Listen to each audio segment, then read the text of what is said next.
श्री महाप्रज्ञ गुरवे नमः। जिसके सांसों में रहता है शाश्वत शांति का स्पंदन, उस महाप्रज्ञ को वंदन, उस महाप्रज्ञ को वंदन। सत्य अहिंसा अनेकांत को अर्पित जिसका तन मन, उस महाप्रज्ञ को वंदन, उस महाप्रज्ञ को वंदन। जिसके सांसों में रहता है शाश्वत शांति का स्पंदन, उस महाप्रज्ञ को वंदन, उस महाप्रज्ञ को वंदन।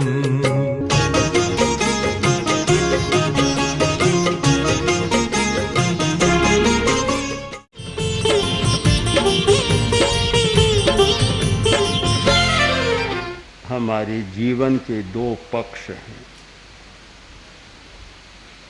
एक शरीर और दूसरा आत्मा।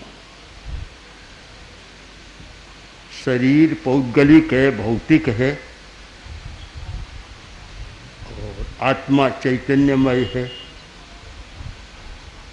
इसलिए दो बन गए, एक भौतिक पक्ष और एक आत्मिक पक्ष। इन दोनों का सम्यक दर्शन हो तो जीवन अच्छा चलता है, और केवल आत्मा या केवल पुद्गल और भौतिक उसका आग्रह हो तो जीवन एकांगी बनता है और मिथ्या दृष्टिकोण पनपता है। सफलता का सबसे बड़ा सूत्र है सम्यक दृष्टिकोण, सम्यक दर्शन।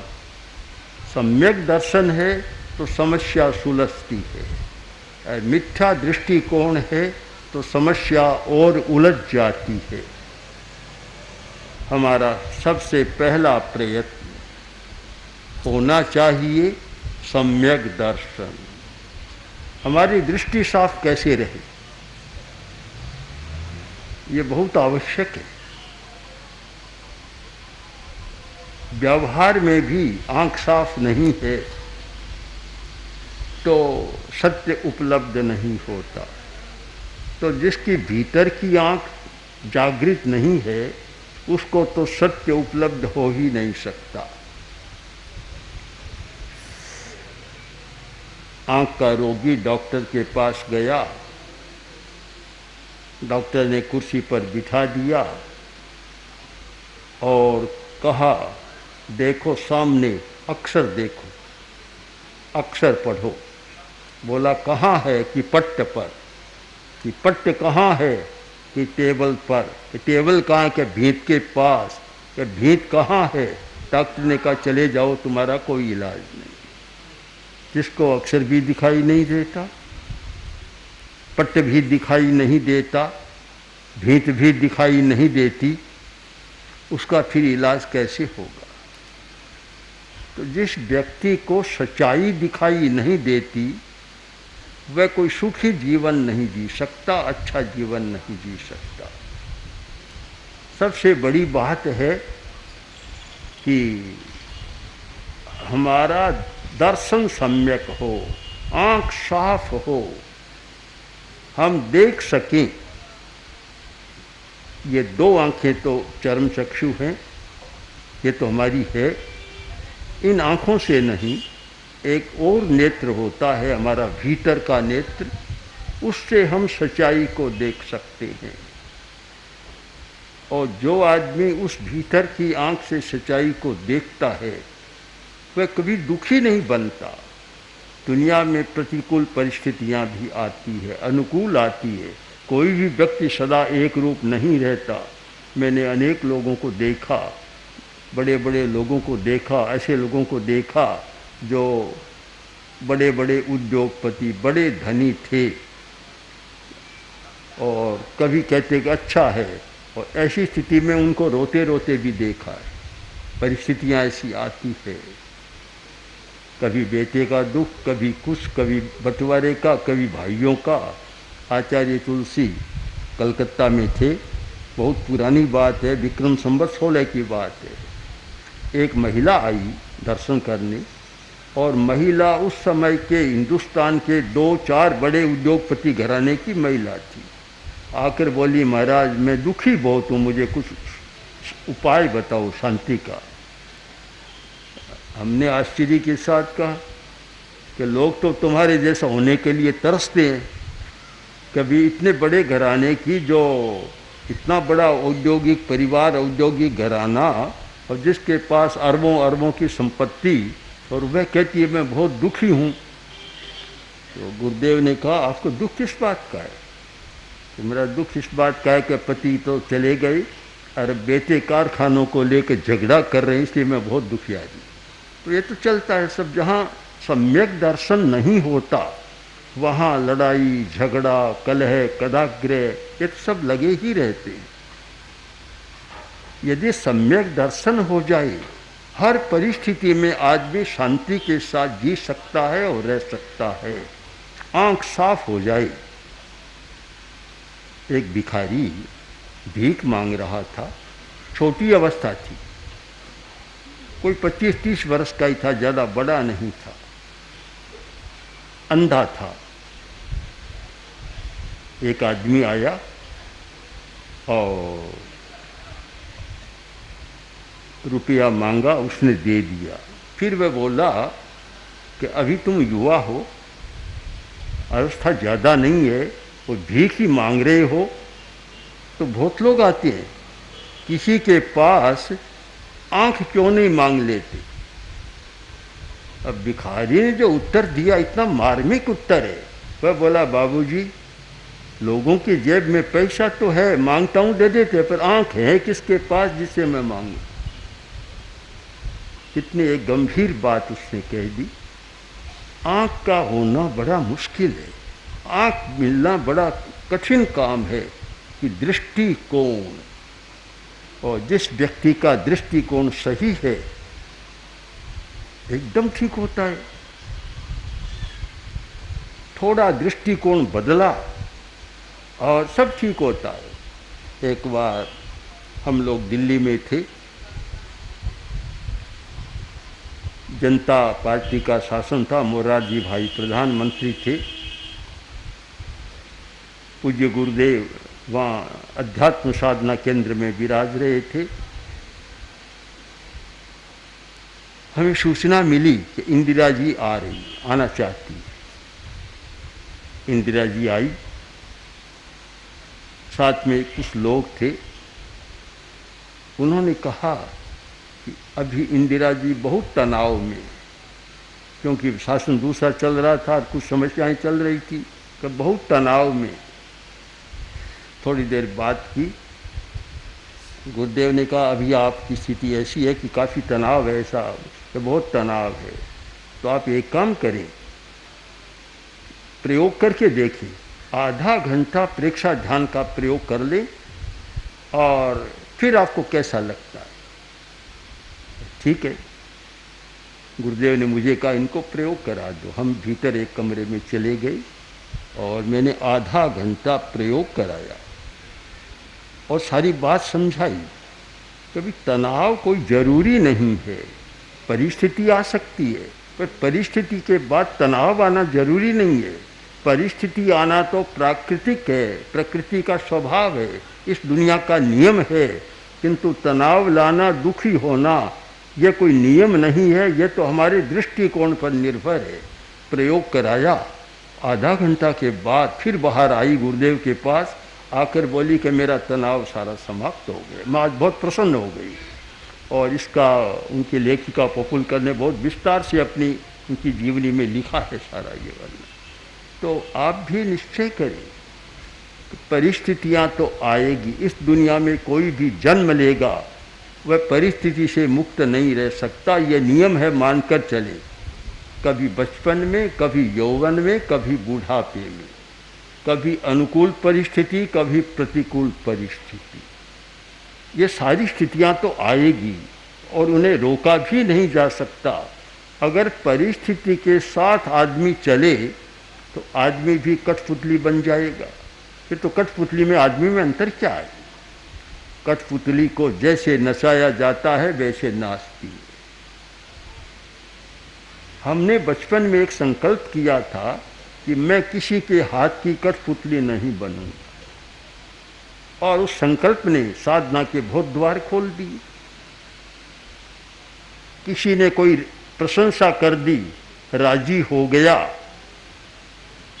इसका मतलब कि दूसरे के हाथ की कठपुतली है। उसने प्रशंसा की इसलिए राजी हो गया, अपने आप में राजी नहीं है।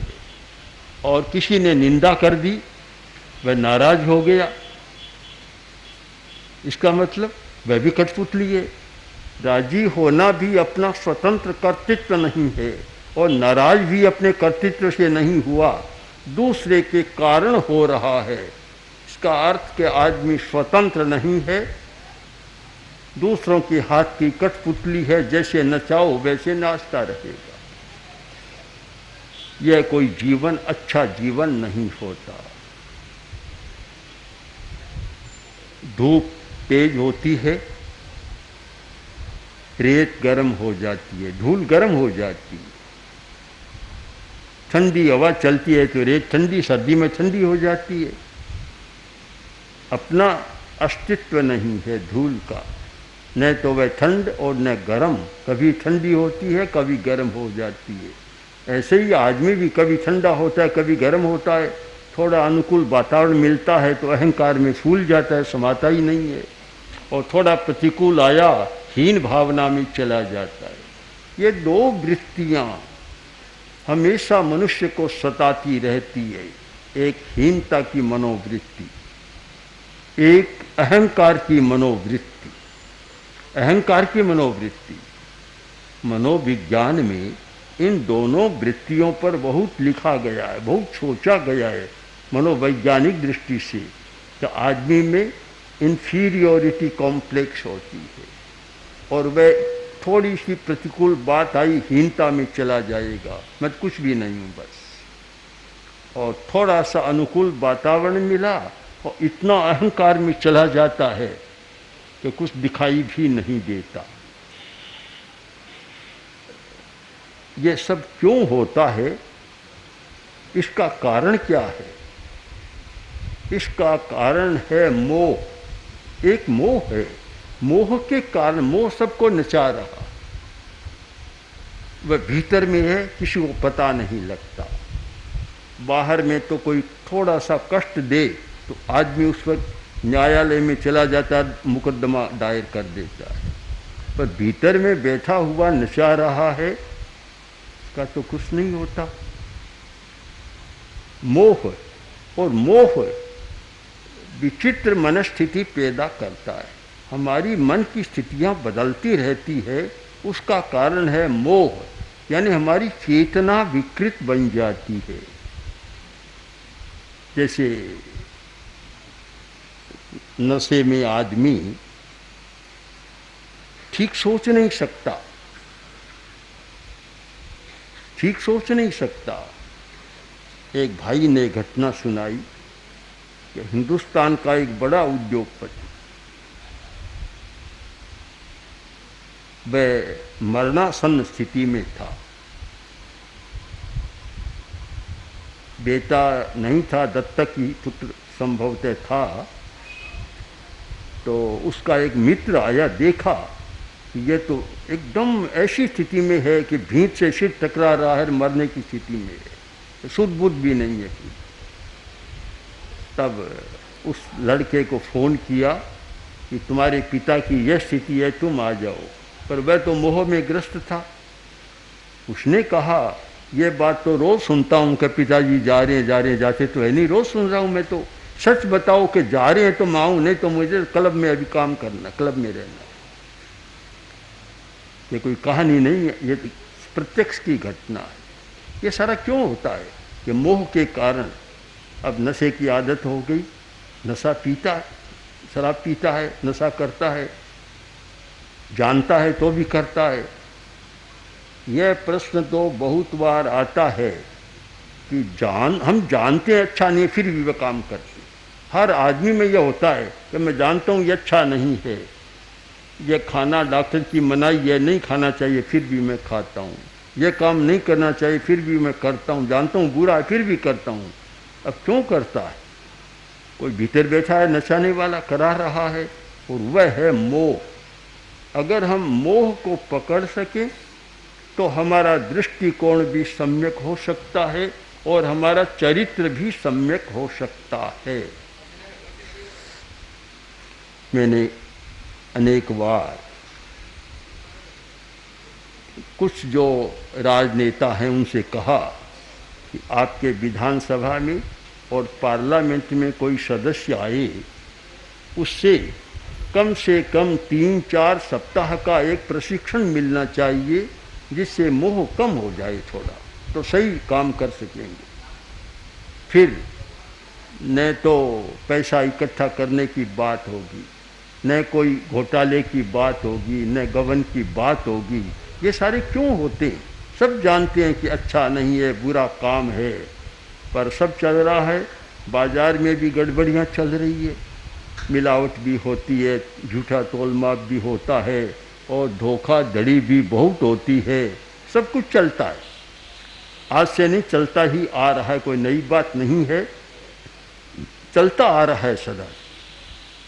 पर प्रश्न है क्यों चलता है? इसका समाधान खोजने के लिए कई राजनीतिक प्रणालियां हमारे सामने आई। कभी पहले राजतंत्र था, अब राजतंत्र के स्थान पर लोकतंत्र आ गया। कभी समाजवाद की प्रणाली आई, कभी साम्यवाद की आई, अनेक प्रणालियां आई, पर समस्या को पकड़ा नहीं जा सका, पकड़ नहीं पाए। फ्रांस में एक मूर्ति है, बड़ी विचित्र मूर्ति है।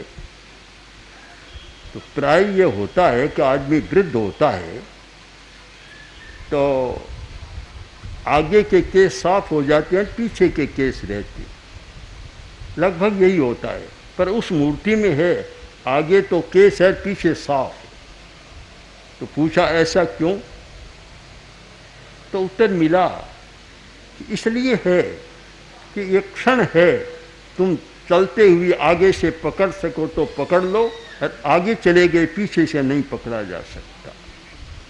हम भी इस बात को पकड़ सकें, सच्चाई को पकड़ सकें और मोह को उपशांत कर सकें। यदि मुझे पूछा जाए कि धर्म साधना का उद्देश्य क्या है, आदमी धर्म क्यों करता है, तो इसका उत्तर होगा धर्म साधना का एकमात्र उद्देश्य है मोह का उपशमन, और सब तो हमारे क्रियाकांड है। कोई आदमी भक्ति करता है, ये अलग अलग चल पड़े, ज्ञान योग, भक्ति योग, कर्म योग, जिसकी जैसी रुचि वैसा करने लग गया, पर आखिर में पहुंचना कहाँ है? रास्ते अलग हो सकते हैं, किंतु प्राप्त स्थान, गंतव्य स्थान दो नहीं हो सकता, वह तो हमारा एक ही होगा। अहमदाबाद पहुंचना है तो 10 रास्ते होंगे, सूरत से आएगा तो अलग सड़क आती है, आखिर सब रास्ता एक जगह मिल जाते हैं कि अहमदाबाद में प्रवेश हुआ और सारे रास्ते एक हो गए। पहुंचना कहाँ है? हम इस पर विचार करें। रास्तों पर विचार तब ठीक होगा जब पहले गंतव्य का निर्णय करें, ध्येय का निर्णय करें कि हमारा ध्येय कहाँ है, हमारा लक्ष्य क्या है और हमें कहाँ पहुँचना है। उसका निर्णय पहले होना चाहिए। पहुँचना है मोह का उपशमन, बस कसाय का उपशमन, यहाँ पहुँचना है। आत्मा की वह चेतना जहाँ मोह विलीन हो गया है, आत्मा की वह चेतना जहाँ सारा कसाय शांत हो गया है। कोई उत्तेजना नहीं है, आवेश नहीं है, न क्रोध का आवेश, न अहंकार का आवेश, न माया का आवेश और न लोभ का आवेश, न वासना और रति अरति का आवेश। सारे आवेश शांत हो गए। पहुंचना वहाँ है। अब उसको आप चाहे तो मोक्ष कह दें, चाहे आत्मा कह दें चाहे परमात्मा, कुछ भी हो, उस अवस्था तक पहुंचना धर्म का एकमात्र ध्येय रहा है। किंतु बहुत लोग ध्येय को नहीं जानते। धर्म की आराधना भी वहां तक पहुंचने के लिए नहीं होती, जानते नहीं मुझे कहाँ जाना है। एक कोई आदमी गया स्टेशन मास्टर के पास, जाकर बोला बाबूजी टिकट दो। उसने कहा कहाँ का? कि मेरे ससुराल का। उसने कहा अरे गांव का नाम बता, तेरे ससुराल का टिकट नहीं होता, किस गांव को जाना चाहिए? कि गांव का नाम का तो मुझे पता नहीं। अब बोला मैं बेचारा मास्टर भी क्या करेगा, स्टेशन मास्टर, टिकट कहाँ किसे मिलेगा? उस जहाँ जाना उसे पता होना चाहिए मुझे किस गांव जाना है। इसलिए सबसे पहले ध्येय का निर्धारण करें। इतने लोग बैठे हैं, आपसे मैं पूछ भी सकता हूँ कि आप धर्म कर रहे हैं, जो कुछ भी कर रहे हैं, आपने सबसे पहले अपने ध्येय को स्पष्ट किया या नहीं किया? लक्ष्य का निर्धारण किया या नहीं किया? केवल साधनों में अटकना नहीं है, साध्य पर विचार करना है। जो व्यक्ति साधनों पर अटक जाता है और साध्य का पता नहीं है तो वे साधन भी निकम्मे हो जाते हैं। पहले साध्य का निर्णय करें, लक्ष्य को स्पष्ट करें कि मुझे कहाँ जाना है, मुझे क्या होना है, धर्म क्यों कर रहे हैं। जरूरत नहीं है, जिन लोगों के पास खाने को रोटी है, कपड़ा है, मकान है और सब कुछ साधन सामग्री है, उनको धर्म की कोई ज़रूरत नहीं है। क्यों करे वे धर्म? निकम्मा काम है उनके लिए, कोई आवश्यकता ही नहीं है। अगर धर्म का संबंध पदार्थ से ही जोड़ें तब तो गरीब आदमी के लिए तो धर्म करना जरूरी है और अमीर आदमी के लिए धर्म करना बिल्कुल ना आवश्यक नहीं है। किंतु उल्टा कर देखें तो शायद यह है कि अमीर आदमी के लिए धर्म करना ज़्यादा जरूरी है, क्योंकि वह और ज़्यादा मोह में चला जाता। गरीब में इतना मोह नहीं होता। जैसे पैसा बढ़ता है, धन बढ़ता है, पदार्थ बढ़ता है, सुविधा बढ़ती है, वैसे ही साथ में मोह का ग्राफ भी ऊंचा चला जाता है। दोनों को देखो, धन का ग्राफ और मोह का ग्राफ, तो मोह का ग्राफ थोड़ा एक बिलान ऊंचा मिलेगा। वह नहीं है तो उतना बढ़ भी नहीं सकता आदमी, आगे कैसे जा सकता है। इसलिए एक स्पष्ट अवधारणा करें, सम्यक दर्शन और ध्येय का निर्धारण करें, लक्ष्य का, कि मुझे क्या होना है, कहाँ जाना है, कहाँ पहुँचना है। इन सारे पर विचार कर और हम एक समन्वय की खोज करें, अनेकांत दृष्टि अपनाएं और सम्यक दर्शन का विकास करें। ओम ओम श्री महाप्रज्ञ गुरवे नमः। ओम श्री महाप्रज्ञ गुरवे नमः। ओम श्री महाप्रज्ञ गुरवे